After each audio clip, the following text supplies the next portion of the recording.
I'm going to prepare my Coachella outfit day 1. Ta-da! Char!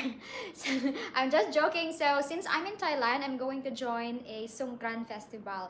But before that, what is Songkran festival? So, Songkran is a Thai traditional New Year festival. At tinawag lang naman siyang world biggest water fight. Ang tanong, bakit kakaiba ang New Year sa Thailand? Bakit late? So ang tanong, ano na bang taon dito sa Thailand ngayon? So the year in Thailand is different than our year. So it's 2026. But dito sa Thailand is 2569 BE. Bakit kakaiba? Char.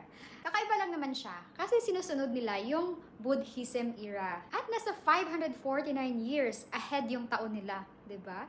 Kasi naniwala sila sa Buddhism era and that's before Jesus Christ's birth. Pero bakit nga ba nagbabasaan sila ng tubig? Ano magbasaan ay manjod, char. So, nagbabasaan sila ng tubig just to remove the misfortunes previous year. So, para mawala na yung mga malas na dumaan sa buhay, kaya nagbabasaan ng tubig. Bawal mapikon dito, guys. Tingnan natin. Ayun, alam nyo na. Continue na tayo, guys. Tara!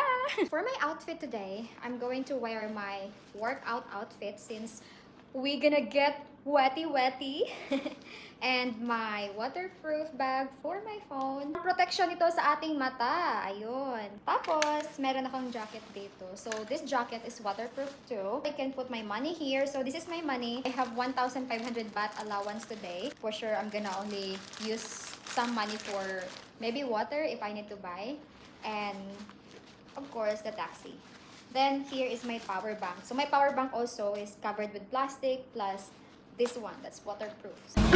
Kawawa ka naman. Anong ginawa nila sa'yo? Ay, wala na. Tapos na. Natinda niya yan, oh. Sa amin na yung West Philippines, eh. Parang wala tayong laban sa China, guys. O, tingnan mo yung dala nila. Sumpit. Sino bang lalaban dyan? Wala. Talo yung Pilipinas. Hey, after some... Sinapak ako naman. Uy, first day pa lang to. Ay, ano yun? Ano yun? Ay, grabe naman. Sumpit na gigamit, tay. Sumpit na gigamit. Ay, gago ka naman, dad.